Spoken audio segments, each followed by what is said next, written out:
is Jay and Bree with Gun Wreck Guy, and when you watch the videos, they make a lot of sense. Like this is not there's zero ill will towards Pav.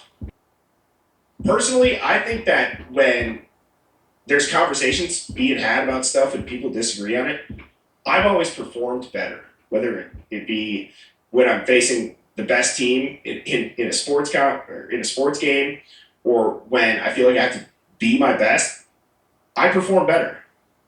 And so this is pushing me, given I would say our disagreement on Gun Wreck Guy a little bit. Not that this is a Pav versus Birdie thing. Distract target. Then block his blind jab. Counter with cross to left cheek. Discombobulate. Dazed, will attempt wild haymaker. Employ elbow block. And body shot. Block ferrule left. Weaken right jaw. Now fracture. Break cracked ribs. Traumatize solar plexus. Dislocate jaw entirely. Heel kick to diaphragm. In summary, ears ringing, jaw fractured, 3 ribs cracked, 4 broken, diaphragm hemorrhaging, physical recovery 6 weeks, full psychological recovery 6 months. Woo! Don't get me fired up about this. You be strong to hold the powers of the sun. Ladies and gentlemen, thank you. Listen to Pavarotti. Can I be your super? Hello, welcome to The Revealing. I am your host, Pavarotti, and I'm here to discuss the Idaho 4 case. And man, am I feeling much better now because I finally got through all that forensic stuff. I don't know how to even explain having to look at the recreation of the crime scene, just trying to make sure that I understand everything to the best of my ability, but having to stare at that stuff for so long. I mean, I've been staring at it for months, weeks at the pictures, and just trying to get through it all to make sure that I had every single thing accounted for that I could, and staring at the deceased victims and what they went through on a daily basis, as long as I was having to stare at them. And I mean, they're the same age as my kids were at that time. And I'll just tell you, it don't put you in a very good mood. It makes you a little bit moody, makes you a little bit, makes you want to fight is what it does. But I don't want to fight. I don't want to fight anymore. I don't want to fight. And I certainly don't want to fight Birdie. In fact, if I was going to pick one out of all the people on YouTube to throw down with, Birdie would probably be the last one. But I'd still do it, of course, box of mirrors. But what I want to do in this one is because he threw a little gauntlet down and threw a little challenge and said he wanted to do a little debating. But what I want to do in this one, because he wanted to debate, and I'm going to point out just a few things in the debate and just see where we come to on it, because this is where I have fun. So let's take a look at some of the arguments he's making and let's debate it. And the issue is that people want to act like because something is written in a document or stamped or archived or quote, officially stated, it automatically makes it unquestionable. It's an interesting point there, Birdie. Now, I'm not sure that it makes it unquestionable, but in a so-called closed case, it is the official record. So I guess if you look at it in the way that you're going to go out and get independent witness statements after the fact, then that would create a new record and create new evidence. But the only thing of record now for the case is what's in the official record, the documents. That's why they keep an official record, police reports and documents. And if you're saying that you are negating the official record and the documents in lieu of the other evidence that you're presenting, like you're about to show a clip from an interview with a YouTuber for Kara Kernodle, who was twacked out of her mind at the time, or if you go to a news interview with Jeffrey Kernodle, who appeared to be pretty inebriated at the time, well, that's using non-factual evidence. And yes, the documents and the reports absolutely trump that. But the key is you have to actually go through and read those documents and reports to even know if what you're looking at lines up or not. And then if it doesn't line up, well, then you have an argument to make. But if you just go with the old news clips and articles that we've all been looking at for 3 years and don't actually read those new documents, well, then your argument doesn't quite hold as much water. It's just kind of let's drudge up old things that we thought back then versus verify if they're true or see if there's some holes that we can find. Because, and I know everybody's head explodes when I go into this, because I know you're hard into the pizza box Domino's delivery right now, and the Xana and Ethan eating pizza that night. Soon you'll go down the path of Loach and Baracoa, because that's the only way that path leads. But when you look at the actual police report, it tells you something different. Now, everybody's head's going to explode when I read this police report. I know, because their heads exploded in the past when I pointed this out. But there is a way to verify it. And I'm putting in a FOIA today so that we can get the verification of what is true and what is not. Because the only way you can verify a police report of a witness statement is to get the actual video of the witness making the statement and verify it with the police report. And that's what we're going to do to, finish this thing off. So I'll put the FOIA in for it today. But here's the report I'm talking about. All right, and this is MPD report number 5, Dollinger, November the 13th, 2022. And on November 13th, at approximately 12:53 hours, I arrived on scene at King Road, and he did some stuff. At approximately 1 hour later, a male approached the scene and began speaking with Sergeant Gunderson. The male was identified as Jeffrey Kernodle. I overheard Jeffrey state his daughter lived at 1122 King Road. He'd been trying to get in touch with her, but was unsuccessful. It was learned Jeffrey's daughter Jasmine Kernodle was nearby the scene. I asked Jeffrey if he and Jasmine could come to the police department to speak with me. Jeffrey agreed, and I returned to the police department, contacted Sergeant Lawrence at the police department, and asked if he had the names of the victims. One of the victims was Xana Kernodle. And he asked Jeffrey and Jasmine for their information. They both handed me their Arizona driver's licenses. And after writing down their information, I asked Jeffrey what the name of his other daughter was, and he told me it was Xana. Now, I asked Jeffrey and Jasmine when the last time they communicated with Xana was. Jeffrey stated she texted with Xana on November the 11th, 2022 at approximately 1700 hours. And Jeffrey said the text messages were brief and were not of any substance.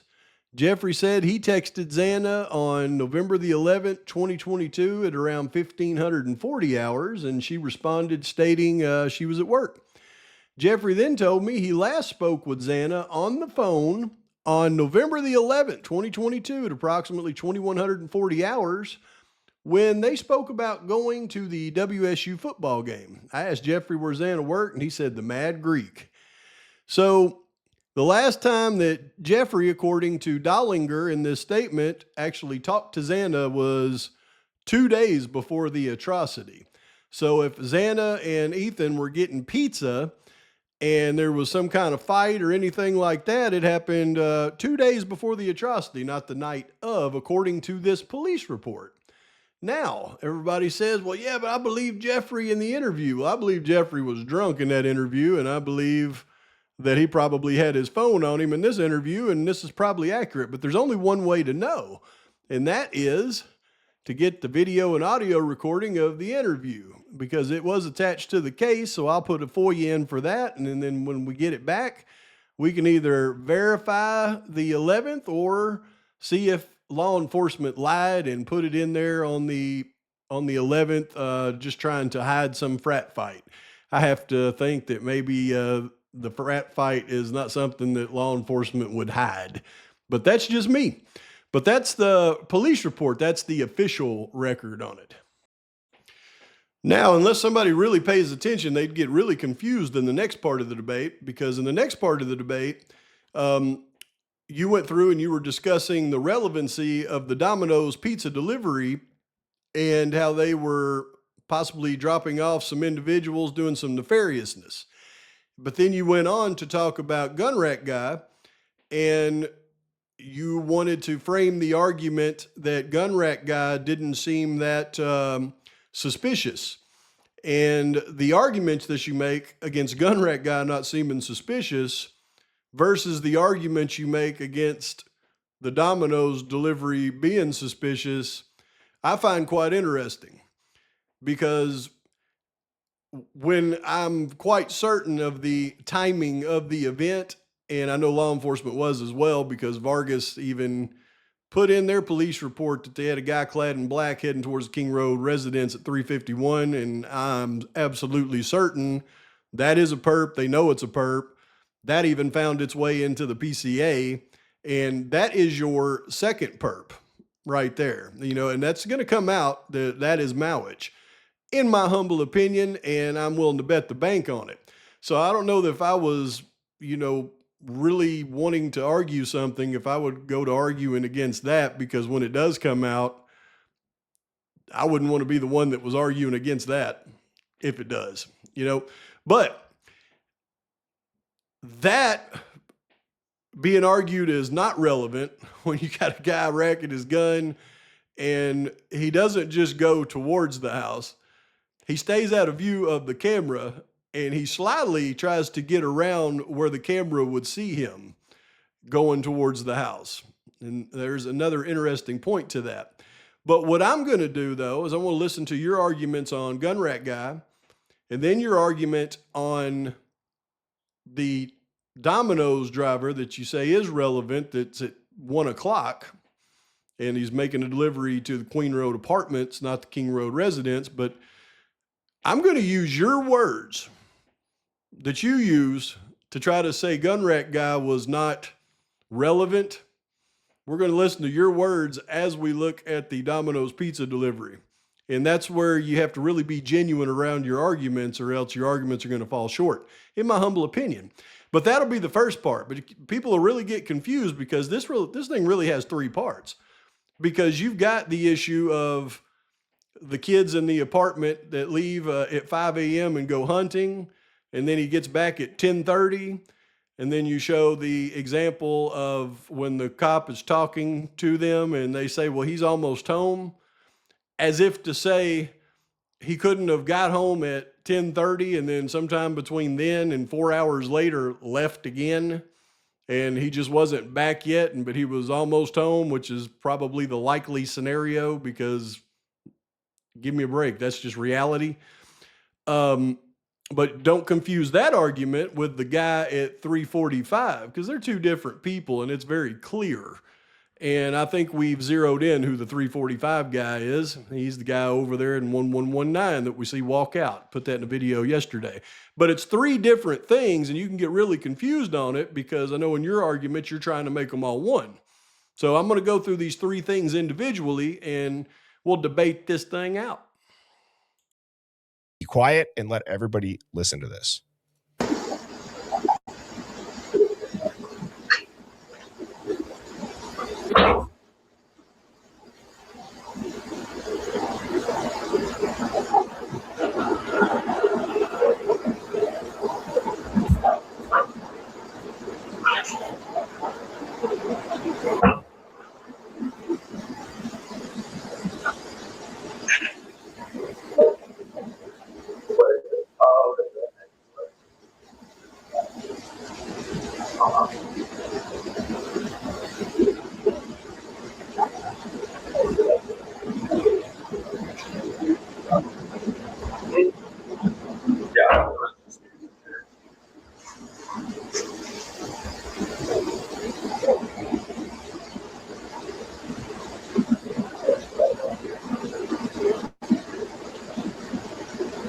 Now, first, let me point this out, because I know one of your arguments was the guy slammed the door and he's talking, and it doesn't sound like that, he's trying to be sly in any way. And if he's going to go and head towards the house and commit an atrocity, he would want, to be a lot more sly.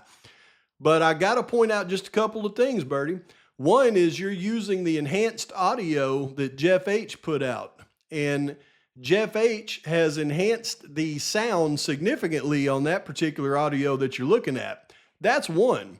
I don't care who you are. If you're going to go shoot people and you're going to be stealthy, you wouldn't slam your doors.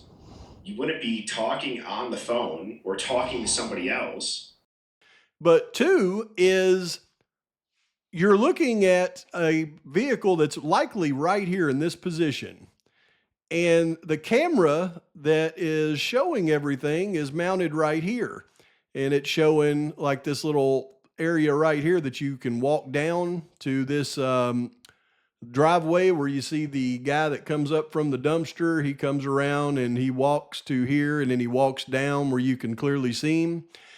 But this camera that's right here and all the sounds you're hearing from enhanced audio that sounds a little bit louder right here, I'd like to point out that that guy is outside right next to this outdoor camera, and he's, according to you, making loud sounds and talking loud, and yet you can't make out hardly anything that he says, and he's outside right here on this camera. And this is a much better quality camera than the one at 1112. So how is it that we can't even understand what this guy is saying right here outside next to the camera, but we want to believe that at 1112, we can hear people inside a house 50 feet behind where the house is where the camera's mounted? You see how that argument, it just kind of doesn't work. But the second part to that is I would suggest that because that was the enhanced audio version that Jeff H put out and the fact that he's right there next to the camera, that he actually wasn't making that much noise. And he could have walked just like the dumpster guy did right over to here in view of that camera, right down here and then over. But he didn't. He chose to go this route, very sly-like, so that the camera did not see him going over here. And you just barely catch him as he's walking through here. So I would say, yeah, that was a pretty stealthy move that he was making. And considering the time at 3:51 heading towards the King Road house, I would say that you've got a very likely perpetrator, considering the crime happened not much longer after that. And considering it sure sounds like that maybe Molly was pulling in with him right here, or dropping him off, whatever. And I think if you add the times up, then you got Molly pulling in on the other side. And I believe I've gone through everything else that lines up perfect. But the other thing I want to point out is when I talk about Molly, I mean, Molly got one heck of a history. We've looked at, I don't know how many different traffic stops where she's accused of doing drugs and being under the influence and everything else. That's a whole different story than, you know, maybe her children that are running pizza deliveries. Molly is obviously connected in the game. I don't think there's any evidence that her children are. So to kind of go that route is, well, you know, just trying to make youngsters responsible for the crime, which I don't think anybody's going to believe that at this point. Anybody with some thinking heads anyway. But that was your argument on that. Now let's listen to your argument on the Domino's pizza delivery, because you were saying that seemed to be a lot more relative. But I'm going to use your words that you used to say that gun rack guy wasn't relative as we look at the Domino's pizza delivery. I'm gonna move my big head out of the way, and you'll see it pull around. Now, what's interesting is keep this angle of the light in mind, because when I pull up Google Earth, all right, I'm going to show you the path that I believe this delivery driver took.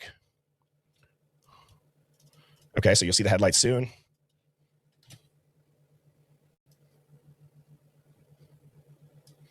And then you're going to see the shadows walk in front of the headlights in a little bit.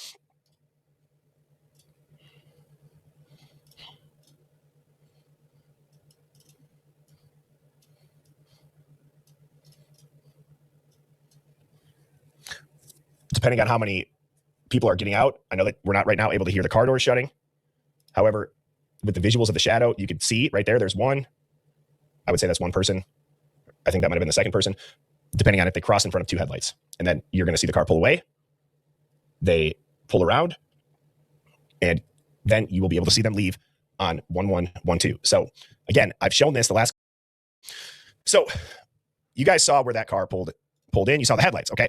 What I'm going to do here is, let me go back to this view. 1 second. Think of your liver as the behind-the-scenes department that handles everything you eat or drink before it goes anywhere else. Dose for your liver. All right. So